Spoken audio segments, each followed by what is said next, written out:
अस्सलाम वालेकुम और very good morning. Welcome to new Pakistan. मैं हूं आपके साथ अनवार खावर। सबसे पहले हम बात करेंगे मौसम के हवाले से और एक बार फिर से हम देख रहे हैं कि लाहौर समेत पूरे पंजाब में स्मोक का जिन एक बार फिर से बेकाबू हो चुका है, जिससे लाहौर आलूदगी में फिर से टॉप पर आ गया है और एक बार फिर से पंजाब हुकूमत की जानिब से स्मोक के तदारक के लिए मुख्तलिफ इकदाम पर गौर भी शुरू कर दिया गया है। निगरान वज़ीर ट्रांसपोर्ट पंजाब की अगर हम बात करें तो इब्राहिम हसन मुराद ये कह रहे हैं कि स्मोक से निपटने के लिए work from home, online schooling और जो पब्लिक ट्रांसपोर्ट है उसे महदूद करने पर भी गौर शुरू कर दिया गया है और फ़ज़ाई आलूदगी में इजाफे का सबब बनने वाली जो गाड़ियां हैं उनके मालिकान पर भी जुर्माना किया जाएगा। इंडस्ट्री जो लगी हुई हैं, भट्टा मालिकान हैं और ज़रूरी ज़मीनों पर जो फसलों की बाकियात को जला रहे हैं, अब उनके खिलाफ भी सख्त क्रैकडाउन शुरू कर दिया जाएगा। ज़रा ये बता रहे हैं कि इन तमाम सख्त फैसलों में मार्केटों को हफ्ते में 2 दिन बंद करने की तजवीज़ पर भी गौर किया जा रहा है। निगरान वज़ीर आला मोहसिन नकवी ने टायर जलाने वाली फैक्ट्रीज के खिलाफ भी सख्त कार्रवाई और सेक्रेटरी स्कूल एजुकेशन को प्राइमरी स्कूल में मास्क का इस्तेमाल यकीनी बनाने की हिदायत भी जारी कर दी। आगे चलकर इस पर मजीद भी डिस्कस करेंगे। भी शामिल करते हैं टॉप स्टोरीज। बिलावल का नवाज शरीफ को मशवरा, जरदारी बेपरवाह। मियां साहब इलेक्शन से पहले इलेक्शन जीतने की तैयारी में। महंगाई के मारी अवाम को सर्दियों में भी बिजली के झटके। बाबर आजम कप्तान रहेंगे या नहीं, फैसला जल्द मुतवक्किल। दूसरी शादी पर पहली बीवी ने दिया ऐसा तोहफा कि दुनिया हैरान। और गुज़श्ता रोज इस्लामाबाद हाई कोर्ट ने चेयरमैन पीटीआई के खिलाफ साइफर केस की जेल में समाअत रोकने का हुक्म दे दिया और 16 नवंबर तक केस की जेल में समाअत अब रोक दी गई है। जबकि इस्लामाबाद की एहतसाब अदालत ने साबिक वज़ीर आज़म इमरान खान की 190 मिलियन पाउंड स्कैंडल केस में नैब की जिस्मानी रिमांड की इस्तदा भी मुस्तरद कर दी है। और फिर मुमकिन गिरफ्तारी से बचने के लिए बुशरा बीबी ने भी इस्लामाबाद हाई कोर्ट से रुजू किया, जिस पर इस्लामाबाद हाई कोर्ट ने एतराज़ आयद करते हुए कहा कि बगैर किसी FIR के जमानत की दरख्वास्त कैसे काबिल है, बगैर तफसील किसी मुकदमे में कैसे जमानत दी जा सकती है। दूसरी जानिब साबिक वज़ीर आला बलूचिस्तान जाम कमाल खान ने मुस्लिम लीग नून के बानी मियां नवाज शरीफ से मुलाकात से पहले पाकिस्तान मुस्लिम लीग नून में शमूलियत की तस्दीक भी कर दी है। नवाज शरीफ की बलूचिस्तान के दौरे पर पाकिस्तान पीपल्स पार्टी के चेयरमैन बिलावल भुट्टो जरदारी कह रहे हैं कि नून लीग के लिए लाहौर में मुश्किलात हैं, इसीलिए उन्हें दूसरे सूबों पर फोकस करने का मशवरा दिया गया है। और ये मशवरा किसने दिया है ये तो बिलावल ही बता सकते हैं। वो ये कह रहे हैं कि मियां साहब इक्का दुक्का सीटों के लिए बलूचिस्तान जाने की तकलीफ उठा रहे हैं, बेहतर यही होगा कि वो पंजाब पर ही फोकस करें। जबकि साबिक सदर आसिफ अली जरदारी कह रहे हैं कि हमारे खिलाफ माजी में भी इत्तेहाद बने, लेकिन उन्हें इन इत्तेहादों की कोई परवाह नहीं है। इसी तमाम सूरत हाल पर हम बात करेंगे। सीनियर तजियाकार नज़ीर लगारी साहब ने हमें ज्वाइन किया है। लगारी साहब, बहुत शुक्रिया आपके वक्त के लिए। गुज़श्ता रोज के इस्लामाबाद हाई कोर्ट के फैसले के बाद आपको लग रहा है कि हवाओं का रुख कुछ तब्दील होता देख रहे हैं आप? हो सकता है पाकिस्तान तहरीक इंसाफ के चेयरमैन को जमानत अब मिल सकती है? ऐसा मुमकिन है। ये एक खेल है सांप और सीढ़ी का, और कभी आप सीढ़ी के जरिए ऊपर चले जाते हैं, कभी सांप आपको नीचे ले आता है। और ये पाकिस्तान में खेल इसी तरह से पहले मियां नवाज शरीफ के साथ भी हुआ। कभी उनको जो है वो सांप बिल्कुल नीचे जाकर लेकर गया था, वो 1, 2, 3 मंजिलें भी जब ऊपर तक पहुंच गए तो नीचे आ गए थे। फिर उन्हें अचानक सीढ़ी हाथ लगी, वो सीढ़ी से ऊपर चले गए। और इसी तरह से जब ऊपर चले जा रहे थे इमरान खान, तो उनको कोई सांप ने पीछे कर दिया और बहुत पीछे चले गए। तो इस तरह से अब वो कोई सीढ़ियाँ उनको मिल रही हैं, और माजी में भी ये ऐसा होता रहा है। ये चलता रहेगा सांप और सीढ़ी का खेल, कभी वो अंदर कभी वो अंदर, कभी वो जेल से बाहर कभी वो जेल से बाहर। ये खेल जो है, या कोई और भी इस तरह हो सकता है, जो जेल में नहीं है वो जेल में होंगे, जो जेल में है वो जेल से बाहर होंगे। ये खेल इसी तरह से चलेगा पाकिस्तान में। एक यही एक खेल जो है, इसको ज़्यादा मकबूलियत हासिल हो रही है मुक़्तदर हलकों में, तो ये खेल खेला जाता रहेगा। लेकिन लगारी साहब, इस खेल का जो खमियाजा है वो तो अवाम भुगत रहे हैं। भुगतते रहे, किसी को भी अवाम की परवाह नहीं है, ना दाएं ना बाएं, ना ऊपर ना नीचे, ना सीधे ना उल्टे, किसी को भी अवाम की फिक्र नहीं है। इस वक्त खेल है, जब चेस बोर्ड पर बैठे हुए अपनी गोटियों को आगे और पीछे कर रहे हैं, जो बैठकर ये लूडो के खेल के पीछे जो सांप और सीढ़ी बने होते हैं, जब उस खेल में मुनहमिक होंगे तो किसी को क्या परवाह, कोई भूखा है, कोई नंगा है, किसी के बच्चे दूध के लिए तरस रहे हैं, किसी के जो है घर में खाना नहीं पका है, बच्चियों को जो है वो खाली देगचियां हिलाकर बताया जा रहा है कि खाना तैयार हो रहा है, मगर हो नहीं रहा है। ये होता रहेगा। पाकिस्तान में अवाम की परवाह किसने की और कब की है?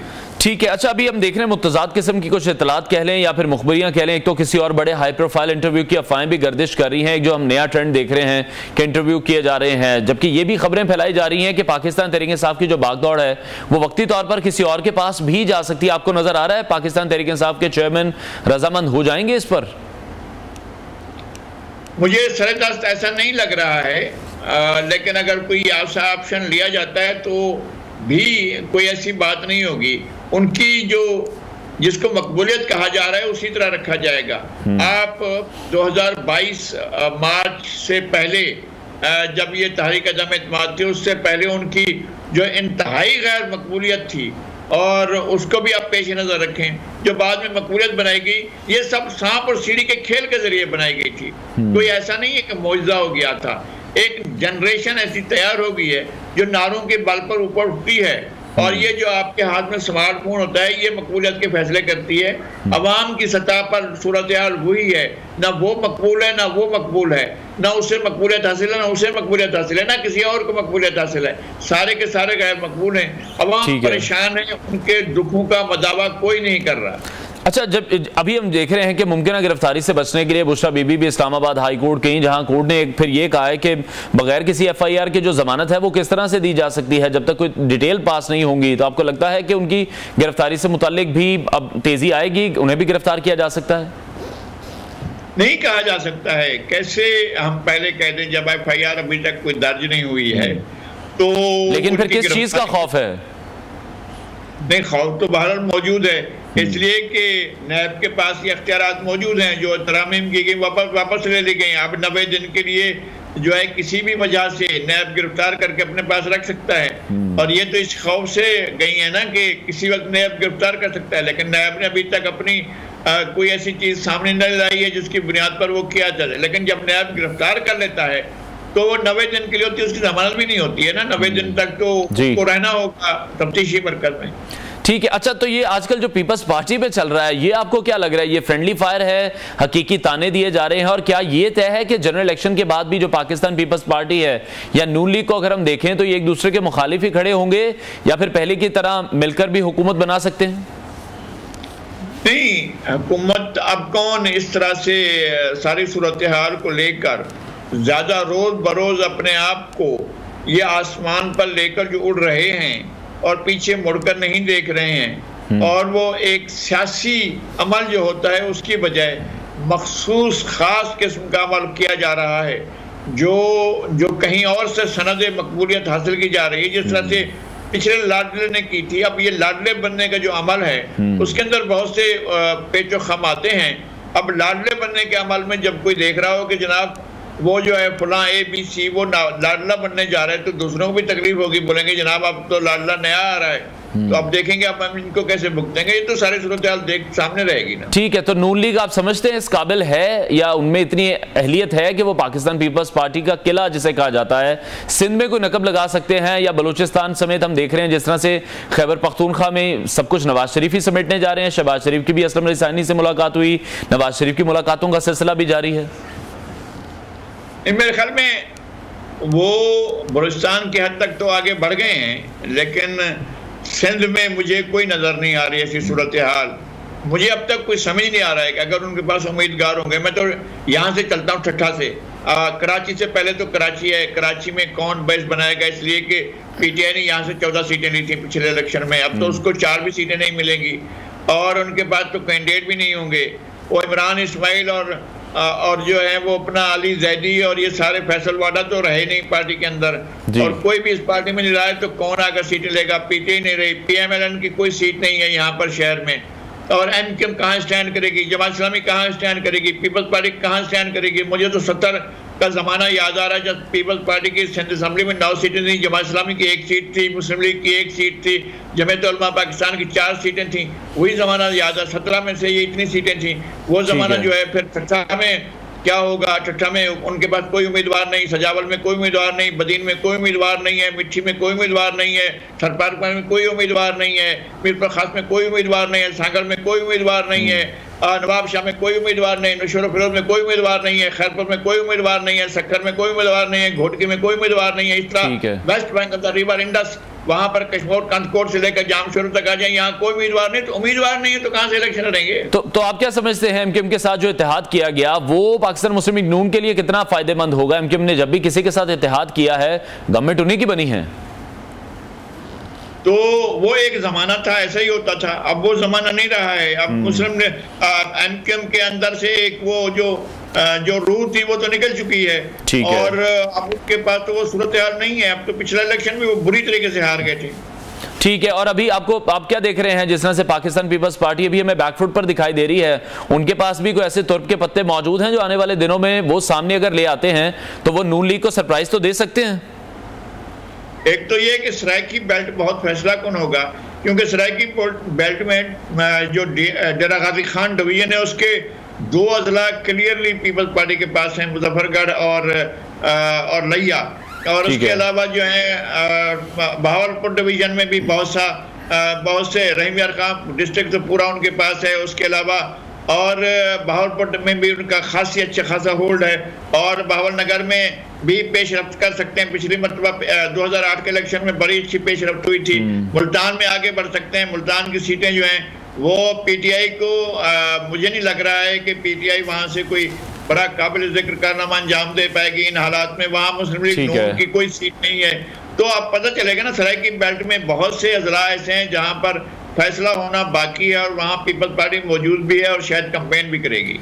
ठीक है, बहुत शुक्रिया सीनियर तजियाकार नज़ीर लगारी हमारे साथ इन कॉन्वर्सेशन थे। काम खबर शामिल नवाज शरीफ के दौरा बलोचिस्तान के हवाले से कामयाबी से उनका ये मिशन इस वक्त जारी है, और ताज़ा तरीन इत्तलात के मुताबिक इस वक्त शहबाज शरीफ साबिक वज़ीर आला नवाब असलम रईसानी के घर पहुँच गए हैं।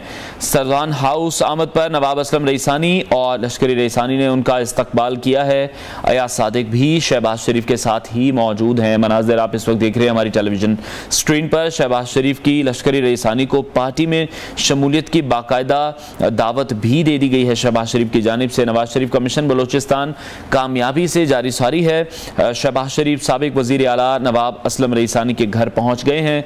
सरवान हाउस आमद पर नवाब असलम रईसानी और लश्करी रईसानी ने इस्तकबाल किया है। अयाज सादिक भी शहबाज शरीफ के साथ मौजूद हैं। शहबाज शरीफ की लश्करी रईसानी को पार्टी में शमूलियत की बाकायदा दावत, और हम देख रहे हैं कि मुस्लिम लीग नवाज के बानी में नवाज शरीफ से इससे पहले साबिक वज़ीर आला बलोचिस्तान जाम कमाल खान ने भी मुलाकात की है, और इन मुलाकातों का सिलसिला अभी भी जारी है। और अब शहबाज शरीफ की जानिब से लश्करी रईसानी को पार्टी में शमूलियत की बाकायदा दावत भी दे दी गई है। नवाज शरीफ का मिशन बलोचिस्तान कामयाबी से जारी है, और शहबाज शरीफ साबिक वज़ीर आला नवाब असलम रईसानी के घर पहुँच गए हैं। कुछ देर बाद नवाज शरीफ वर्कर्स कन्वेंशन से भी कोयटा में ही खिताब भी करेंगे, और इस वक्त सरवान हाउस आमद पर नवाब असलम रईसानी और लश्करी रईसानी ने शहबाज शरीफ का इस्तकबाल किया है। अयाज सादिक भी शहबाज शरीफ के साथ ही मौजूद हैं। ब्रेक लेते हैं नाज़रीन, ब्रेक के बाद आपको दोबारा ज्वाइन करेंगे, हमारे साथ रहिए।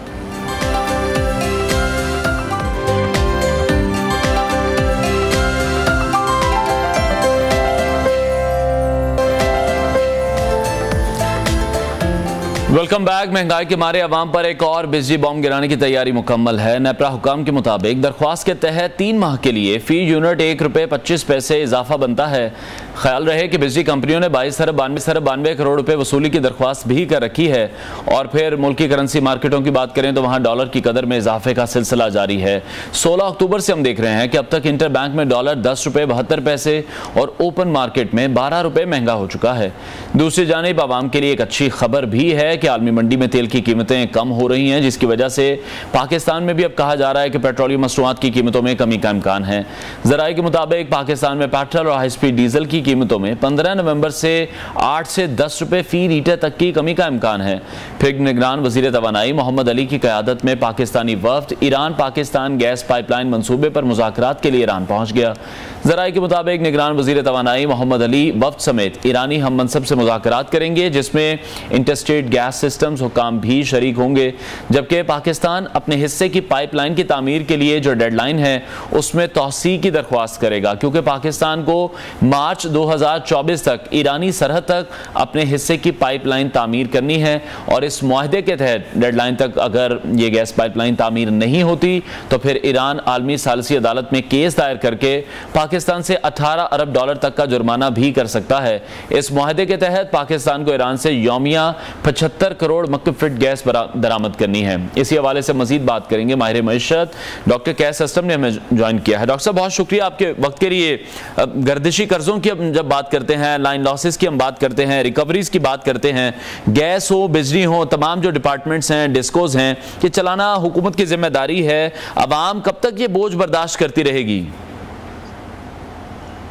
देखें, ये पता होना चाहिए कि जो टेक्नोलॉजी है और लाइन है वो इतनी पुरानी है कि हर 1 रुपया जो बिजली को पैदा करने के लिए डाला जाता है सिर्फ 25 पैसे की बिजली पैदा होती है, तो 75 पैसे लाइन लॉसेस में जाते हैं। जब तक आप अपनी टेक्नोलॉजीज को मॉडर्नाइज नहीं करेंगे, जब तक आप लोगों को सोलर की सहूलतें नहीं देंगे, जब तक आप जो है अपने पानी से बिजली नहीं पैदा करेंगे, ज़्यादातर ये होता रहेगा। दूसरी बात यह है कि IMF के मुआहदे के तहत लेवीज जो गवर्नमेंट ने लगाई हुई हैं और वो जो बहुत ज़्यादा हैं, विदेशी कर्जे ख़त्म नहीं हो रहे मगर आवाम पे ये बोझ डाला जाता है। मेरा ये ख्याल है कि ये 3 हिस्सों में डिवाइड होना चाहिए बोझ, हिस्सा आवाम पे, एक हिस्सा हुकूमत पे और तीसरा हिस्सा IPPs पे डालना चाहिए, फिर ही ये चीज़ें सॉल्व होंगी। और दूसरी शर्त लगानी चाहिए, इस पैसे से टेक्नोलॉजी बदलेगी IPP। ये जब तक नहीं करेंगे, जब आप बाहर के तेल से बिजली पैदा करेंगे, इनएफिशिएंसीज करेंगे, तो आवाम पे ये हर साल बोझ बढ़ता जाएगा। ठीक है, लेकिन डॉक्टर साहब इदारे चलाना इनका काम है, ये इदारे नहीं चला पा रहे, निजकारी नहीं कर पा रहे हैं। मतलूबा टैक्सेस की तरफ जब हम देखते हैं वो इकट्ठे नहीं कर पाते हैं, तो फिर बिजली के बिलों में या दीगर जो बिल हैं उसमें टैक्सेस लगा देते हैं, सरचार्ज लगा देते हैं। ये तो हुकूमती नाहली है, मलबा इसका आवाम उठा रहे हैं। आपको क्या लग रहा है, इस बार हुकूमत किसी सही समत में जा रही है या फिर सब जबानी जमा खर्च ही है, जिस तरह से प्राइवेटाइजेशन की हम बातें सुन रहे हैं? ये प्राइवेटाइजेशन की हर हुकूमत बात करती है और अब तक कर नहीं सकी। उसकी 2 वजह हैं। पहले तो जो एहलकार हैं अदारों के, वो नहीं चाहते कि वो उनको गोल्डन हैंडशेक मिले या वो फारग हो जाएं और वो प्रेशर डालते हैं। दूसरा जो है वो ये है कि करप्शन बहुत ज़्यादा है, इन अदारों को खाया जाता है, तो इन अदारों के अपनी जो मैनेजमेंट है वो नहीं चाहती कि ये इन अ वे मैं ये आपकी बात को एग्री करूंगा कि ये ज़बानी जमा खर्च है। ये आप देखें, स्टील मिल कई सालों से अब बंद पड़ी है मगर बेच नहीं सके। PIA को बेचने की कोशिश करते हैं, नहीं हो सकती। तो ये मेरा नहीं ख्याल कि ये हुकूमत भी इसमें, अब तो कुछ महीने रह गए, फरवरी में तो इलेक्शन हो रहा है, तो 1-2 महीनों में तो चीज़ें डॉक्यूमेंटेशन नहीं पूरी होती, तो ये उम्मीद ही ना रखें कि ये सारी निजकारी होगी। ठीक है। अच्छा, जिस तरह अभी हम आलमी मार्केट में देख रहे हैं, वहाँ पर जो पेट्रोलियम मसनूआत की कीमतें हैं, कमी हुई है। गुज़श्ता बार भी हमने देखा कि हुकूमत ने जो पेट्रोल की कीमत थी वो बरकरार रखी, कोई रिलीफ नहीं दिया गया। इस बार भी यही कहा जा रहा है कि 10 रुपये तक होपफुली पेट्रोल की जो कीमत है वो कम हो जानी चाहिए। आपको लगता है कि आज कोई कीमत कम होगी, कोई रिलीफ मिलेगा हम सबको? देखें, बात यह है कि जब हुकूमत खुद एक हिस्सा बन जाए उस करप्शन का और उस पैसे खाने का, तो फिर आवाम को रिलीफ हम करते ये हैं। अगर आप पिछले कुछ सालों से देखें कि अगर पेट्रोल को कम करते हैं तो बिजली को बढ़ा देते हैं, बिजली को नहीं बढ़ाते तो गैस की कीमतें बढ़ा देते हैं। तो हुकूमत जब ये तरीके करती है पैसे लोगों से लेने के, क्योंकि वो अमीरों पे टैक्स नहीं लगाना चाहते, क्योंकि खुद हुकूमत के एहलकार और मिनिस्टर जो हैं वो मुफ्त बिजली और तेल इस्तेमाल करते हैं, तो ये 5-10 रुपए 15 दिन के लिए सस्ता करके 20 रुपए अगले 15 दिन में महंगा कर देंगे। अवाम को तवक्को ही नहीं करनी चाहिए कि ये हुकूमत उनके लिए कुछ करेगी। मगर अगर देखते हैं कि ये पिछले 15 दिन में तो नहीं नीचे लाए इस दफ़ा लाते हैं कि नहीं, मगर हुकूमत को नुकसान होगा अगर वो नीचे लाएंगे। अवाम को नुकसान बर्दाश्त करते हैं वो, हुकूमत खुद तो फायदा देती है। ठीक है डॉक्टर साहब, इसमें तो कोई दो राय नहीं है कि पाकिस्तान का जो सबसे बड़ा मसला हम देखते हैं वो एनर्जी का ही है, और वो भी सस्ती एनर्जी। क्योंकि अगर हमें कम्पीट करना है दीगर ममालिक से, जो हमारे पड़ोसी ममालिक हैं, अगर हम सिर्फ एक्सपोर्ट्स की बात कर लें, हम अपनी इंडस्ट्री को सस्ती बिजली सस्ती गैस नहीं देंगे तो फिर किस तरह से हम एक्सपोर्ट्स बढ़ा सकेंगे?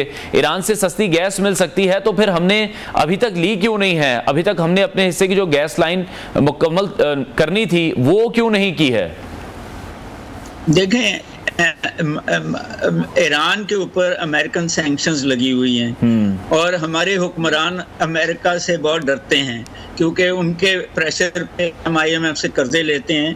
तो हम चीन और ईरान जहां से हमें फ़ायदा मिलता है उस पे कम इंकसार करते हैं और अमेरिका के ऊपर ज़्यादा इंकसार करते हैं। हालांकि अमेरिका ने आज तक हमारे साथ कोई बहुत खैरखा दोस्ती नहीं की। तो ये जो इंटरनेशनल प्रेशर्स हैं अमेरिका के, जिसकी वजह से हम ईरान से पाइपलाइन अपनी बना नहीं सके। कुछ ये भी देखिए कि जो ईरान ने हमारे बॉर्डर तक पाइपलाइन बनाई, उस पे जो खर्चा आया और जो हम हिस्सा बनाने की कोशिश कर रहे हैं उस पे खर्चा दुगना था, अब ज़्यादा हो गया है। कॉस्ट ऑफ जो है वो बढ़ गई है, क्योंकि हम करप्शन भी करते हैं, हम किकबैक्स भी लेते हैं। तो हमारी जो सब्सिक्वेंट गवर्नमेंट्स हैं वो इसको पूरा कर ही नहीं सकी। तो अब आप खुद ही बता रहे थे कि हम पे अब लगने लगी हैं जो हमें पैसे कई बिलियंस ऑफ डॉलर देने पड़ेंगे, तो अब शायद हम कर लें। But at the same time, लेकिन डॉक्टर साहब आप क्या देख रहे हैं, हमारे जो हुक्मरान हैं उनके लिए मुल्की मफाद इतना इंपॉर्टेंट क्यों नहीं है? वो इंटरनेशनल या फिर मगरबी प्रेशर, अमेरिका के प्रेशर में क्यों आ जाते हैं? हम भी अमेरिका के इत्तेहादी रह चुके हैं, जिस तरह से हिंदुस्तान अब अमेरिका का इत्तेहादी है। वो इत्तेहादी होने के बावजूद उन्हें मुखालफत का सामना करना पड़ा, लेकिन उन्होंने अपनी आवाम को रिलीफ देने के लिए रशिया से सस्ते दामों पेट्रोल खरीदा। देखें, बात यह है कि रशिया से तो कुछ हमने भी, जिसका हमने फ़ायदा आवाम को नहीं दिया जी। कि हमारे जो हुक्मरान हैं इनके बच्चों के घर यूरोप और अमेरिका में हैं। ये यहाँ से चोरी करके पैसे, वो सियासी गवर्नमेंट हो, पीपल्स पार्टी, मुस्लिम लीग नून, PTI और अब ये मिलिट्री गवर्नमेंट्स, ये सारे के सारे और ये भी जो हुकूमत है इस वक्त, ये इन सब के जो असासे हैं वो मुल्कों में और अमेरिका में हैं। तो ये ज़्यादा अपने पर्सनल, ये नेशनलिस्ट नहीं है, ये पैट्रियट नहीं है, ये इस मुल्क से लूट के वहाँ लेके जाते हैं। इसलिए इनको इनके असासे चीन में नहीं है, इनके असासे ईरान में नहीं है, ये हिंदुस्तान से दोस्ती नहीं करते। तो अमेरिका में इनके रिश्तेदार रहते हैं, इनके बच्चे रहते हैं, पढ़ते हैं। तो इसलिए ये ज़्यादा प्रो अमेरिकन हैं, जहाँ कम पाकिस्तानी नज़र आते हैं। आप MLN के देख लें, इनके बच्चे भी तो इंग्लिस्तान में रहते हैं, वहाँ कारोबार करते हैं। ये खुद भी इनके लीडर इंग्लिस्तान रहे हैं, MM के लीडर भी इंग्लिस्तान में हैं। तो इसलिए आप ऑस्ट्रेलिया, कनाडा, अमेरिका, तो ये पाकिस्तान को तो सिर्फ इसलिए हुक्मरानी करते हैं कि यहाँ से पैसे उधर लेके जाएं। ये एक ना कौम के साथ मुखलिस हैं, ना मुल्क के साथ मुखलिस हैं। हमें एक नेशनल रीथिंक करना पड़ेगा अपनी सारी मईशत को भी और पॉलिटिक्स को भी और लॉ को भी। ठीक है, बहुत शुक्रिया माहिर मईशत डॉक्टर कैस असलम हमारे साथ इन कॉन्वर्सेशन थे। नाज़रीन, आगे बढ़ते हैं और अब कुछ बात करते हैं गजा की सूरत हाल से मुतल्लिक, जहां के इसराइली फ़ौज की जानिब से फ़लस्तीनियों की नस्ल कुशी का सिलसिला जारी है, जिस पर पूरी दुनिया में खामोशी दिखाई दे रही है। इसराइली बमबारी से शहीद फ़लस्तीनियों की तादाद इस वक्त 11,500 हो चुकी है। डेली बेसिस पर जब हम ये खबर आपके साथ शेयर करते हैं तो मैं देखता हूँ कि उसमें 400 से 500 लोगों का इजाफा हम देखते हैं जो शहादतों में हुआ होता है। फिर मकबूजा मगरबी किनारे की अगर हम बात करें तो वहां पर इसराइली फोर्सेस की कार्रवाइयां अभी भी जारी हैं। तुलकरम कैंप के अतराफ भी इंफ्रास्ट्रक्चर को तबाह किया गया है और अब यही किया जा रहा है कि गजा को बिल्कुल नाकाबिले रहायश जगह बना दिया जाए, जिसकी वजह से जो एम्बुलेंसेज हैं उनको भी सख्त दुश्वारी का सामना करना पड़ रहा है। और अब देख रहे हैं कि अगर हॉस्पिटल्स की बात करें, एम्बुलेंसेज की बात करें, जो वहां पर मरीज मौजूद हैं, सहाफ़ी मौजूद हैं, डॉक्टर्स मौजूद मौजूद हैं। कोई भी इसराइल की इस बमबारी से, इसराइल की इससे बिल्कुल भी महफूज नहीं है। वहाँ पर गजा का ये सबसे बड़ा अल-शिफा अस्पताल है जिसके कंपाउंड में शहीद 179 फ़लस्तीनियों की इज्तिमाई कब्र में तदफीन की गई है। जो अस्पताल के डायरेक्टर हैं वो ये कह रहे हैं कि शहीद फ़लस्तीनियों की लाशों को इज्तिमाई कब्र में दफन करने पर मजबूर कर दिया गया है। और ताज़ा इत्तलात ये मौसूल हो रही हैं कि अल-शिफा अस्पताल जो कि गजा के एक बड़ा अस्पताल है, टैंकों के साथ उस पर वहाँ पर चढ़ाई की गई है। उस हॉस्पिटल पर अस्पताल के कंपाउंड में जिन लोगों को दफन किया गया है, जो वजूहात सामने आ रही हैं वो इंतहाई खौफनाक हैं। आईसीयू में लोग मौजूद थे, 7 शीरख्वार बच्चे आईसीयू में मौजूद थे, 29 मरीज और भी इसमें शामिल हैं। और वहाँ पर अब ये कहा जा रहा है कि ईंधन ना होने के सबब ये तमाम लोग वहाँ पर दम तोड़ गए हैं। और वहाँ पर इसराइली फौज मौजूद थी क्योंकि इसराइली फौज कई रोज से अल-शिफा अस्पताल को उन्होंने घेरे में लिया हुआ है। और उसके अंदर मौजूद जो डॉक्टर्स हैं वो ये कह रहे हैं कि बिजली के जनरेटर्स के लिए अब वहाँ पर ईंधन नहीं है, जिसके बाइस अब वो मरीजों का इलाज करने से भी कासिर हैं, यानी कि मरीजों का इलाज भी वहाँ पर करने नहीं दिया जा रहा। जो लोग जख्मी हो रहे हैं इसराइल की इस बम्बार्टमेंट के नतीजे में, उनको भी इलाज मुआलजे की सहूलियात दस्तियाब नहीं है। आलमी इदारा सेहत भी ये बता चुका है कि अल-शिफा अस्पताल मुकम्मल तौर पर गैर फाल हो चुका है।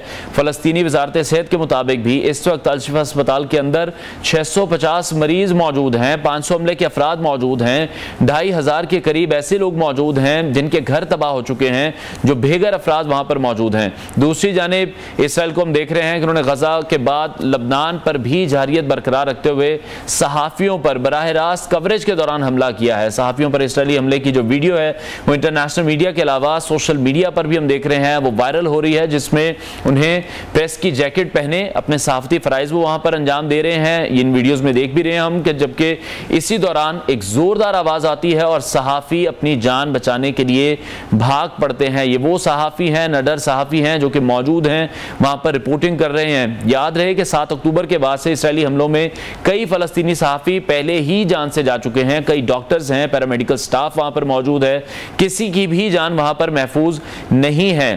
अक़वाम मुत्तहिदा भी बारहा इस चीज़ को क्लेम कर चुका है और ये कहा जा रहा है कि वहाँ पर हम देख रहे हैं कि जो सहाफ़ी हैं, जो डॉक्टर्स हैं, नर्सिस हैं, पैरामेडिकल स्टाफ है, आम शहरी हैं, सबको ही निशाना बनाया जा रहा है। जबकि इसराइल ने बैनुल-अक़वामी और मकामी जो खबर रसां इदारे हैं उनसे भी कहा है कि वो गजा में काम करने वाले अपने सहाफ़ियों को वापस बुलाएं, क्योंकि उनके तहफ़्फ़ुज़ की ज़मानत इसराइल नहीं दे सकता जिस तर्ज की कार्रवाइयाँ इसराइल की तरफ से की जा रही हैं। दूसरी जानिब हम देख रहे हैं कि इंटरनेशनल फेडरेशन ऑफ जर्नलिस्ट ने कत्ल किए जाने वाले सहाफ़ियों के आदाद शुमार भी जारी कर दिए और बताया गया है कि कम से कम 34 फ़लस्तीनी सहाफ़ी और मीडिया वर्कर्स इसराइली हमलों की वजह से जान बहक हो चुके हैं। दुनिया भर में हम देख रहे हैं कि इस जारियत पर एहतजाज किया जा रहा है, लेकिन इसको रोकने वाला हमें कोई भी नहीं दिखाई दे रहा हुआ। इसी की अगर इजलास की हम बात करते हैं, वहाँ पर भी फैसला नहीं किया गया कि इस जंग को किसी तरीके से रुकवाया जा सके। ब्रेक लेते हैं, ब्रेक के बाद आपको दोबारा ज्वाइन करेंगे, हमारे साथ रहिए।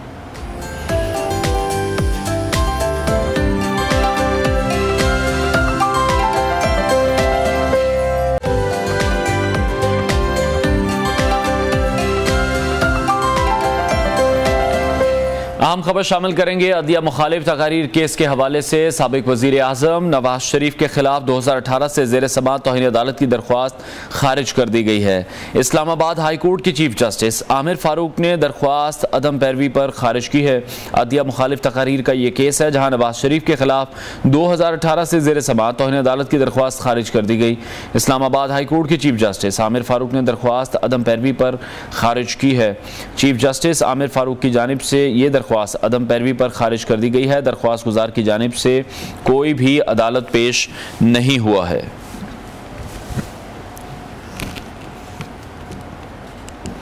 और अब बात करेंगे क्रिकेट के हवाले से। पाकिस्तान क्रिकेट बोर्ड ने इंज़मामुल हक के बतौर चीफ सेलेक्टर मुस्ताफ़ी होने के बाद दीगर अराकीन को भी घर भेजने का फैसला कर लिया है।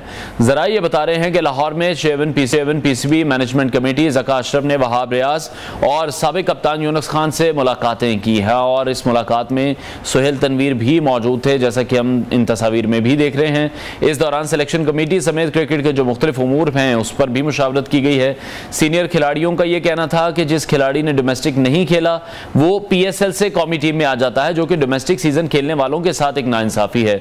जब डोमेस्टिक सीजन के परफॉर्मेंस को इज्जत हम नहीं देंगे तो फिर यही रिजल्ट सामने आएंगे जो कि हमें एशिया कप और वर्ल्ड कप में मिले हैं। सीनियर क्रिकेटर्स ने ये राय दी है कि सिलेक्शन कमेटी वो होनी चाहिए जो कि मेरिट पर काम करे। जरा ये भी बता रहे हैं कि इस मुलाकात में बाबर आजम की कप्तानी से मुताल्लिक ज़का अशरफ ने मशवरा भी मांगा कि उनकी कप्तानी पर बहुत ज़्यादा तनकीद की जा रही है, अब क्या किया जाए, जिस पर सीनियर क्रिकेटर्स ने यह कहा कि अभी कप्तानी पर बात ना करें और बाबर आजम को अभी कप्तान ही रहने दें, उनको भी ना छेड़ें। सीनियर क्रिकेटर्स ने मशवरा दिया कि अभी टेस्ट सीरीज है और अगले साल T20 वर्ल्ड कप भी है, उसको मद्देनजर रखकर फैसले करने चाहिए। बहरहाल बाबर आजम कौमी क्रिकेट टीम के कप्तान बरकरार रहेंगे या नहीं, ये फैसला भी आज ही एक्सपेक्टेड है। जरा ये भी बता रहे हैं कि कौमी क्रिकेट टीम के कप्तान बाबर आजम की PCB मैनेजमेंट कमेटी के सरबरा ज़का अशरफ से मुलाकात भी मुतवक्के है और इस मुलाकात से पहले बाबर आजम अब मुस्तकबिल से मुताल्लिक जो करीबी लोग हैं उनसे वो मुशावरत भी कर रहे हैं और अपने मुस्तकबिल से मुताल्लिक वो बड़ा ऐलान करने के लिए मुशावरत कर रहे हैं। और अब ये भी कहा जा रहा है कि अगर बाबर अपनी कप्तानी से इस्तीफा देते हैं तो बोर्ड उसको कबूल भी कर लेगा। बाबर आजम ने कप्तानी से दस्तबरदार होने से मुताल्लिक भी करीबी लोगों से बात की है। PCB ओहदेदारान ने बाबर आजम को रेड बॉल का कप्तान बरकरार रखने से मुताल्लिक मुशावरत भी की है और यह भी कहा जा रहा है कि मिकी आर्थर समेत जो कोच हैं, ग्रांट ब्रैडबर्न और बैटिंग कोच हैं, उनकी छुट्टी का भी इम्कान है और अब पाकिस्तान क्रिकेट बोर्ड गैर मुल्की कोचेस की जगह मुल्की कोचेस रखने पर इत्तफाक करता दिखाई दे रहा है। और इसी सिलसिले में जो साबिक कप्तानों से chairman PCB management committee Zaka Ashraf की मुलाकातों का सिलसिला भी शुरू हो चुका है। इसी हवाले से मजीद बात करेंगे। सीनियर स्पोर्ट्स एनालिस्ट सलीम खालिक साहब ने हमें ज्वाइन किया है। सलीम साहब, बहुत शुक्रिया आपके वक्त के लिए। सबसे पहले तो ये बताएं कि अब जो कुछ हो रहा है वो तो एक्सपेक्टेड था कि इस तरह की मुलाकातें होंगी, कुछ इस तरह के फैसले सामने आएंगे, लेकिन यही तमाम मुलाकातें तो पहले भी हो चुकी हैं। पहले भी ये साबिक क्रिकेटर्स अपने जो ख्यालात हैं उनका इजहार कर चुके हैं, अपना डिसीजन बता चुके हैं। अभी ऐसा क्यों होता है कि जब पानी सर से गुजर जाता है तभी हम हाथ पांव मारना शुरू हो जाते हैं? टीवी चैनल्स पर भी हमने देखा कि यही तमाम साबिक क्रिकेटर्स हमें दिखाई देते हैं मशवरे देते हुए।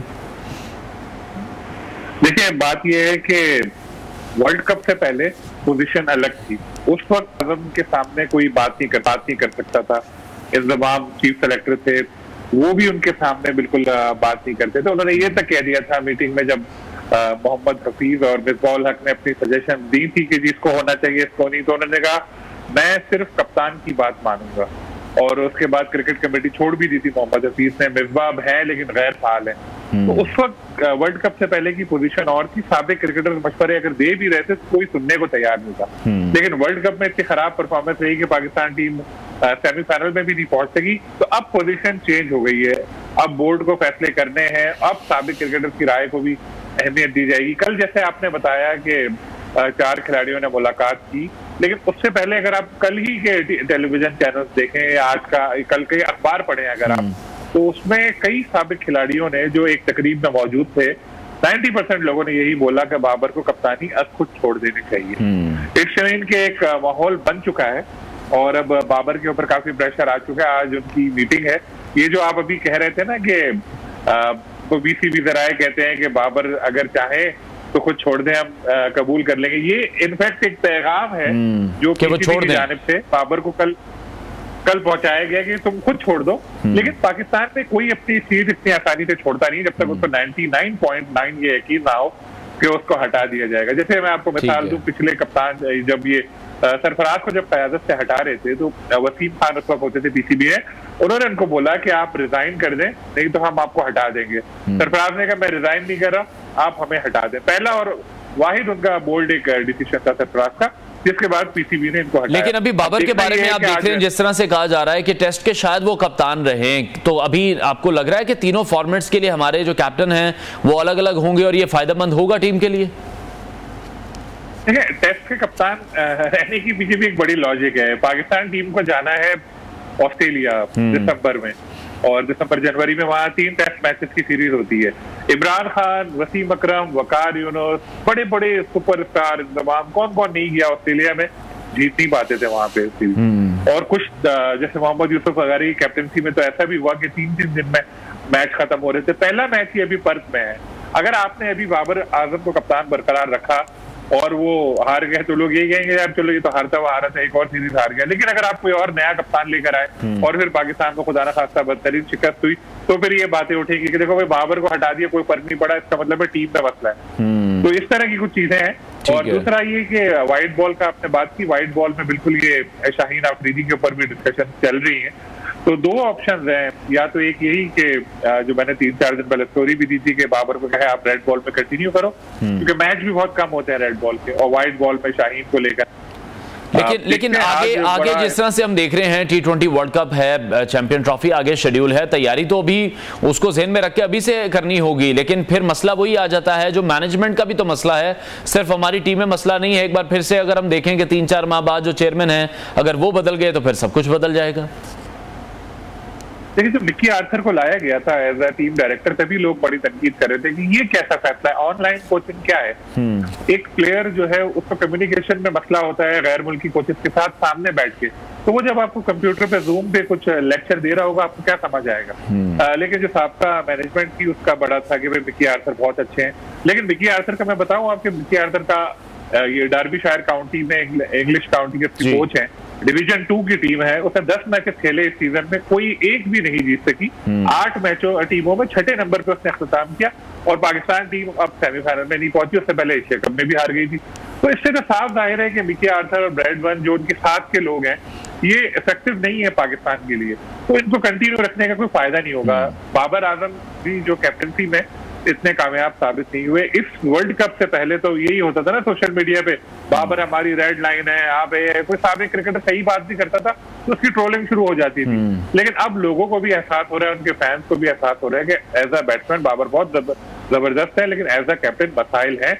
और आपने देखा होगा पास्ट में जब विराट कोहली को इंडिया ने कैप्टनसी से हटाया था, जब उनकी परफॉर्मेंस इफेक्ट हो रही थी, तो उसके बाद इंडिया के नताइज भी अच्छे आने लगे और खुद कोहली को आज देखने कहाँ खड़े। तो ये एक लेकिन सलीम साहब आप क्या समझ रहे हैं, फॉल्ट फाइंडिंग तो बहुत ज्यादा जरूरी है ना, मसला कोचेज हैं, हमारी सिलेक्शन है, या फिर हमारा सिस्टम है? क्योंकि हम देखते हैं कि जो PSL से अगर आ जाए फर्स्ट क्लास क्रिकेट को, तो हम देखते हैं हमने खुदे लाइन लगा दी है। एग्जैक्टली ऐसा ही है बिल्कुल कि फर्स्ट क्लास क्रिकेट को हम लोग इंपॉर्टेंस देते नहीं है। PSL के मैच चूंकि टेलीविजन पे आ रहे होते हैं, बहुत लोग देख रहे होते हैं। कल PSL के मैच हो रहा हो सपोज, तो उसमें एक प्लेयर है अल्लाह दित्ता नाम है उसका, उसने 50 रन बना दिए 25 बॉलों पे, तो परसों आप लोग ही बोलेंगे कि अल्लाह दित्ता को कौमी टीम में लेकर आओ। अरे भाई वो जो पहले इतने सारे परफॉर्मर है उन्होंने क्या किया? फिर जब वो कौमी टीम में आ जाएगा 4 मैचों में नाकाम होगा, आप लोग बोलेंगे बेकार है। कई ऐसी मिसालें हैं। तो ये फास्ट ट्रैक एंट्री होती है PSL की वजह से, क्योंकि टेलीविजन पे आ रहे होते हैं, एक हाइप बनी हुई होती है, हर मैच में लोग देख रहे होते हैं। फर्स्ट क्लास क्रिकेट में जो बेचारे 800-700 रन बना रहे हैं, 50-60 विकेटें ले रहे हैं, उनके नाम भी लोगों को नहीं पता होते कि ये कौन है, लेकिन वो प्लेयर इफेक्टिव हो सकते हैं। आपने अभी वर्ल्ड कप में देखा कि 10 ओवर करना हमारे बॉलर्स के लिए मसला हो रहा था, थक रहे थे वो। तो जो फर्स्ट क्लास क्रिकेट खेल रहे होते हैं, जो 4 दिन के मैच खेलते हैं, पूरे स्पेल्स करते हैं, हो सकता है वो अगर खेलें तो वो अच्छा परफॉर्म करें, लेकिन उनको इतने मौके नहीं दिए जाते। वही प्लेयर T20 के, उन्हीं को T20 पे आप टेस्ट भी खिला रहे थे, और कोई टेस्ट में अच्छा परफॉर्म करे उसको आप T20 भी खिलाए थे। तो हमारे अजीब सिस्टम है, होपफुली नई सिलेक्शन कमेटी जो आएगी वो कुछ बेहतरी लाए। ठीक है, तो शान मसूद के हवाले से भी इत्तलात अभी आ रही हैं कि टेस्ट टीम का कप्तान उन्हें बनाया जा सकता है। और अगर हम बाबर की बात कर रहे हैं तो बाबर का अब ये कहा जा रहा है कि वनडे और अगर T20 की बात करें तो फिर कप्तानी वनडे और T20 की तो नहीं मिलेगी, उनकी जगह मुश्किल है। अब वैसे भी कह रहे हैं कि जगह मुश्किल है उनकी। शान मसूद का जहां तक आपने नाम लिया, शान मसूद पहले भी कैप्टन, उनको वाइस कैप्टन बनाया गया था जब नजम सेठी साहब PCB में थे। उस वक्त बहुत बड़ी कंट्रोवर्सी हुई थी, बाबर आजम तक नाराज हुए थे जब उनको वाइस कैप्टन अनाउंस किया गया था, और उनको खिलाया भी नहीं था। और काफी अर्से बाद ऐसी चीज देखने में आई थी कि वाइस कैप्टन एक बाहर है। लेकिन फिर जब ऐसा लग रहा था कि एक वक्त के हो सकता है प्लेयर कोई खेलने से ही मना कर दे, फिर जाके फिर कहा गया था कि ठीक है, करार नहीं किया कि शान को खिलाओ। बहुत मतलब एक खराब सूरत हाल आ गई थी जब तकलैन भी थे कोच, वो भी इन्वॉल्व हुए थे सब मामलात में। अब चूंकि पोजीशन अलग है, बाबर की खुद पोजीशन वीक है, तो अब वो इस तरह रेजिस्ट नहीं कर सकते। लेकिन कप्तान उसको बनाना चाहिए जिसकी अपनी भी परफॉर्मेंस हो और जो पहले भी कैप्टनसी कर चुका हो। तो शान करते हैं कैप्टनसी, देख रहे हैं वो अपना। ठीक है सलीम साहब, कैप्टनसी के अलावा परफॉर्मेंस पर भी उनकी बड़ी बात की जा रही है। आपको लगता है कि परफॉर्मेंस बेस पर भी टीम से बाहर हो सकते हैं वो? देखिए, जो रिसेंट परफॉर्मेंस है शान की इंटरनेशनल क्रिकेट में, वो इतनी अच्छी नहीं है। अगर आपने उनको कप्तान बनाया तो उंगलियां तो उठेंगी। दूसरी तरफ अगर आप सरफराज को देखें तो सरफराज ने फर्स्ट क्लास सीजन में बहुत जबरदस्त परफॉर्म किया, डबल सेंचुरी भी उन्होंने बनाई और उनकी टीम भी जीती टाइटल का ट्रॉफी का। तो अगर उनके लिए अगर सोचा जाए तो एक लॉजिक समझ आती है कि जी वो आया तो, लेकिन अब पता नहीं बोर्ड हुकाम के एंड में क्या है। लेकिन अगर शान को कप्तान बनाया तो नो डाउट बहुत सारे लोगों को ये बात पसंद नहीं आएगी और टीम में भी शायद कुछ मसाइल हो सकते हैं। ठीक है। अच्छा, जिस तरह से हम देख रहे हैं कि अभी निशाने पर तो कप्तान ही हैं, बाबर आजम ही हैं, लेकिन जो बाकी तमाम प्लेयर्स हैं जो परफॉर्म नहीं कर सके हैं, जिसमें शादाब खान भी शामिल हैं, हारिस रऊफ की अगर हम बात करते हैं, उसके अलावा नवाज की अगर बात करते हैं, शाहीन की अगर हम बात कर लेते हैं, परफॉर्म तो इस बार वर्ल्ड कप में कोई भी नहीं कर पाया है। तो क्या करेंगे फिर, हमारे पास बैकअप प्लान क्या है? बिल्कुल आपने सही बात की कि कोई भी परफॉर्म नहीं कर पाया। वजह यही है कि जो आपने नाम लिए कि सब T20 के सुपरस्टार हैं, जहां 4 ओवर करने होते हैं, 20 ओवर का मैच होता है, उसके आगे फिर ये थक जाते हैं। और हारिस तो आपको पता है शुरू से ही बहुत रन देते हैं। शाहीन ने जो कि 16 विकेट ली, नंबर 3 थे सेमीफाइनल से पहले, अब तक नंबर 3 है वो तमाम बॉलर में, लेकिन वो बाद में उनको विकेटें मिली। जो उनकी स्पेशलिटी है कि शुरू में ही वो आते थे और बहुत सारी विकेटें उड़ा देते थे, वो चीज हमें देखने को नजर नहीं आई। फिर ऑलराउंडर्स के नाम पर जो हमने प्लेयर सेलेक्ट किए हैं, बेचारे खुद देखते होंगे अपने नाम के आगे ऑलराउंडर लिखा है तो उनको शर्म आती होगी, सोचते होंगे क्या मैं वाकई ऑलराउंडर हूँ? क्योंकि तारीफ ये बना दी है जो न रन बनाए ना विकेटें ले, वो ऑलराउंडर है। एक जमाने में बड़े बड़े ऑलराउंडर हुआ करते थे। तो जाहिर है कप्तान का फर्क पड़ता है जब उसकी टीम परफॉर्म ना करे, लेकिन बाबर की खुद की भी परफॉर्मेंस इतनी अच्छी नहीं रही। अगर ऑन पेपर आप देखें, आप कहेंगे कि 3-4 50 बनाई उसने, ये किया, लेकिन अगर आप उनका कंपैरिजन करते हैं विराट कोहली या दूसरे लोगों के साथ तो बहुत पीछे नजर आ रहे हैं। कोई मैच विनिंग इनिंग्स वो नहीं खेल सके। बिल्कुल, तो कैप्टन यही होता है, लीडिंग फ्रॉम द फ्रंट। जब बाबर खुद आगे बढ़ना चाहिए था, खुद अच्छा परफॉर्म करना चाहिए था, उसको देखकर फिर नजर आता। फिर आपने सिलेक्शन का देखा कि फखर जमान को हम नहीं खिला रहे थे, इमामुल हक को मुसलसल खिलाए जा रहे थे क्योंकि वो चीफ सिलेक्टर जो अभी मुस्ताफी हो चुके हैं, तमाम उनके भतीजे हैं, वो जोर दे रहे थे कि इसको खिलाओ। फिर जब उन्होंने इस्तीफा दिया, फखर वापस आए, आपने देखा उन्होंने जो पाकिस्तान में 2 मैच बाद में जीते वो सिंगल हैंडेडली फखर ने जितवाए। पावर प्ले में हम लोग ओवर जाया कर रहे थे, वरना अब्दुल्ला और इमाम दोनों एक तरह के बैट्समैन है। 10 ओवर तक जो पावर प्ले होता था, रिस्क ही नहीं लेते थे, उठा के शॉट ही नहीं मारते थे वो, तो उससे तो मसाइल तो हो गए। स्पेसिफिक कमेंट मैं आपका चाहूंगा शादाब के हवाले से और नवाज के हवाले से। देखिए, शादाब ने बहुत मायूस किया इस वर्ल्ड कप में, उनसे बहुत उम्मीदें वाबस्ता थी सबको कि बहुत अच्छे प्लेयर हैं, वो बॉलिंग में भी बैटिंग में भी काम आते हैं, फील्डर भी बहुत अच्छे हैं, टीम मैन है। लेकिन सबसे बड़ी डिसअपॉइंटमेंट इस वर्ल्ड कप की शादाब खान रहे, क्योंकि बिल्कुल वो तवक्कुआत से पूरा नहीं उतरे। और आपने देखा होगा उनके इंटरव्यू भी जिसमें उन्होंने माना कि जी मैं माफी मांगता हूँ और मैं समझता हूँ कि मैं जिम्मेदार हूँ। नवाज की जहां तक बात है, नवाज की परफॉर्मेंस अगर आप ओवरऑल भी उठा के देख लें तो कभी कभार कोई एक आध परफॉर्मेंस उनकी सामने आती है, उसके बाद बिल्कुल फ्लॉप चल रहे होते हैं। मतलब वो इतने बड़े स्टार हैं नहीं जितना हमने उनको बना दिया है। ठीक है। अच्छा, आज वर्ल्ड कप के सेमीफाइनल होने जा रहा है, बड़ा ही अहम मैच होने जा रहा है। आपके ख्याल में कौन सी टीम फेवरेट होगी? और बड़ी इत्तलात सोशल मीडिया पर इस वक्त हम देख रहे हैं, सामने आ रही है कि पिच के साथ जो छेड़छाड़ का सिलसिला है वो भी जारी है। बिल्कुल ठीक आपने बात बताई, मैं पढ़ चुका हूँ वो खबर। डेली मेल बरतानिया का अखबार है, उसने एक स्टोरी दी है। पिच फिक्सिंग मैं इसको कहूंगा, मैच फिक्सिंग, स्पॉट फिक्सिंग तो आपने सुना है, ये पिच फिक्सिंग आप इसको समझ लें कि इंडिया ने पिच फिक्सिंग की है, मेजबान है, सब कुछ उसके हाथ में है, तो अब उसने कहा है कि चलो भाई ये काम भी कर ले। इससे पहले जब कुछ 1-2 हमारे प्लेयर्स ने एतराज उठाए थे इस तरह, तो बड़ा उनका मजाक उड़ाया गया था। लेकिन इस दफा ये बात जो उठी है वो इंग्लैंड से उठी है। इंग्लैंड के बरतानिया के अखबार ने बताया कि ICC ने जिस पिच पे मैच कराने का कहा, उस पिच को नजरअंदाज करके पहले से जो 2 मैचेस हो चुके हैं उस पिच को यूज कर रहा है इंडिया, क्योंकि वो स्पिन बॉलर्स के लिए साजगार होगी। न्यूजीलैंड के पास पेसर्स अच्छे हैं, तो शायद वो डर गए, उन्होंने कहा हमारे गले ना पड़ जाए, तो उन्होंने कहा चलो स्पिन वाली पिच इस्तेमाल करें। और ICC को जो उसके पिच कंसल्टेंट है, उन्होंने ईमेल लिख के ये बात सारी बता भी दी है। तो इसका तो मतलब है कि इंडिया फिर हर हाल में वर्ल्ड चैंपियन बनना चाह रहा है और शायद बन भी जाएगा, जिस तरह के इंतजामात अब वो खुद कर रहे हैं। अगर हम बात करें राणा टुंगा के हवाले से, उनकी भी स्टेटमेंट सामने आई थी। उन्होंने ये कहा था कि जय शाह हिंदुस्तान में बैठकर श्रीलंकन क्रिकेट बोर्ड को, श्रीलंकन क्रिकेट को कंट्रोल कर रहे हैं और श्रीलंका की क्रिकेट को तबाह करने वाले जय शाह हैं।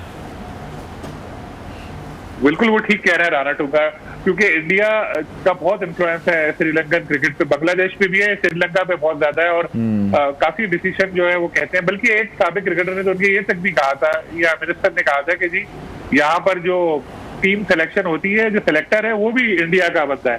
तो इस हद तक इन्वॉल्व है इंडिया इनके ऊपर, इनकी क्रिकेट पे। और आपने देखा होगा एशिया कप में भी जो इंडिया कह रहा था वही बात सारा श्रीलंका मान रहा था। और राणा टुंगा को क्योंकि वहां रहते हैं, ग्राउंड रियलिटीज उनको सारी पता है।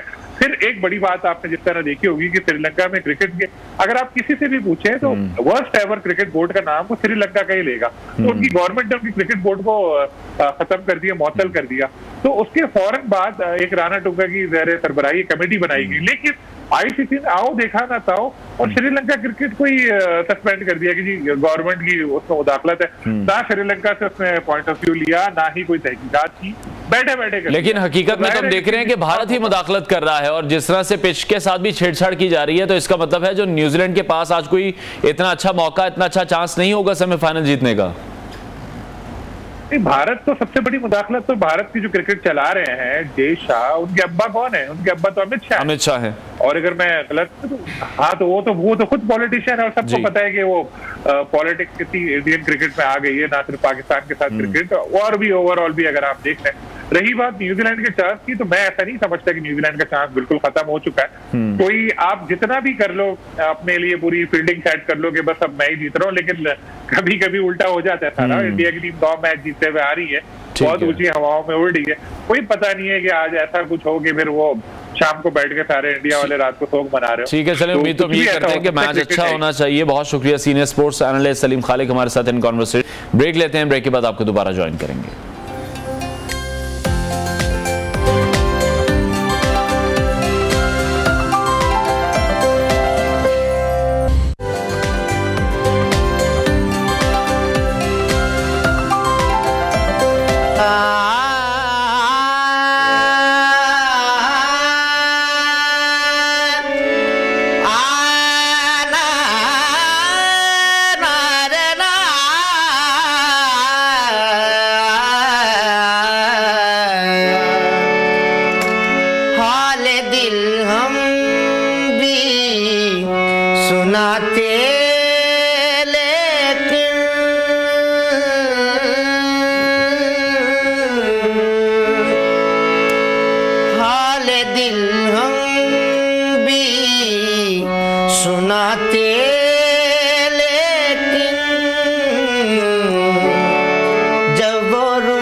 बैठ कर साए गुल में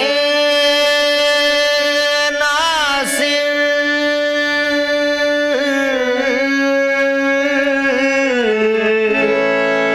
बैठ कर साए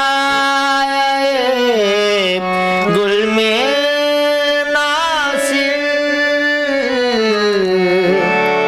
हम बहुत रोए वो जब याद आया वो तेरी याद थी अब याद आया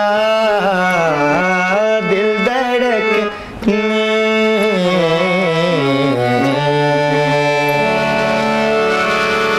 मेरे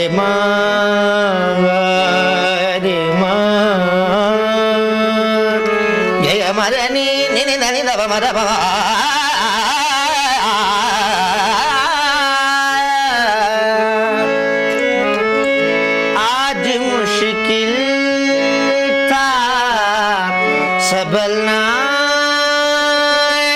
दो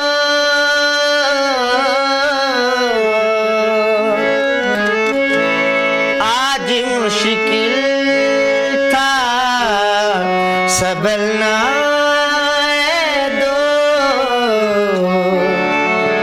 तुम मुसीबत में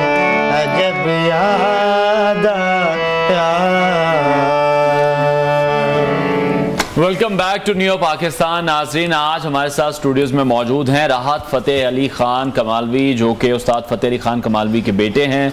पटियाला ख़ानदान से इनका ताल्लुक है। आवाज़ तो अब आपने इनकी सुनी ली है।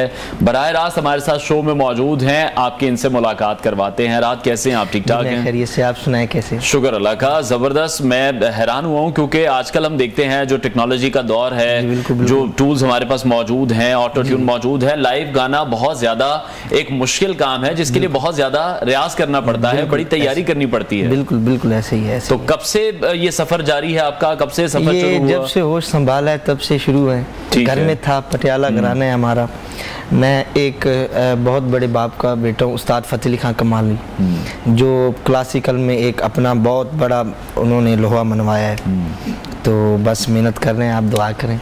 ठीक है, लेकिन आज का ये जो दौर है उसके साथ compete करना बड़ा मुश्किल है। और हम देखते हैं बहुत से ऐसे सिंगर्स हैं जो कि जब लाइव उनकी हम परफॉर्मेंस देखते हैं तो फिर लोग हैरान भी रह जाते हैं कि जो गाने हमने इनके ऑलरेडी किसी चैनल पर सुने हैं वो बड़े डिफरेंट हैं, इनकी आवाज़ वहाँ पर बड़ी डिफरेंट होती है, और जब वो लाइव गाते हैं फिर वो सारा मामला खुलकर सामने आ जाता है। ऐसे ही है, क्योंकि उस्तादों से सीखना पड़ता है। ये काम ऐसे नहीं आ जाता, स्टूडियो में चला गया और रिकॉर्डिंग करवा ली। ये तो एक उस्ताद से सीखना पड़ता है, अदब करना पड़ता है उस्ताद का, फिर आता है ये। तो कितनी देर दिन में फिर रियाज करना पड़ता है? कितनी प्रैक्टिस करनी पड़ती है? अल्हम्दुलिल्लाह मेरे वाले साहब 2 साल हो गए, फौत हो गए। तो उनके बाद मैंने 5-5, 6-6, 7-7 घंटे रियाज किया और कर भी रहा हूँ। अच्छा, तो अभी कैसा सफर जा रहा है आपका ये? हाँ, बस अच्छा जा रहा है माशाल्लाह। ठीक है, तो कमालिया से फिर निकल रहे हैं कहीं बाहर? हाँ जी, आगे मूव कर रहे हैं? जी, लाहौर में शिफ्ट हुआ हूँ। ठीक है, तो इंशाल्लाह कॉन्फ्रेंस भी की है मैंने लाहौर अलहमरा में। तो इंशाल्लाह क्लासिकल को लेके आगे चलेंगे। ठीक है, अच्छा चलें। वक्त की भी हमारे पास भी जरा कमी है, तो हम चाहते हैं कि आपसे ज्यादा से ज्यादा गाने सुनने। तो जाते जाते हमें कोई जरा अच्छा सा गाना सुना। खान साहब, बड़े गुलाम अली खान साहब की ठुमरी याद किया है जरूर, जो क्लासिकल में।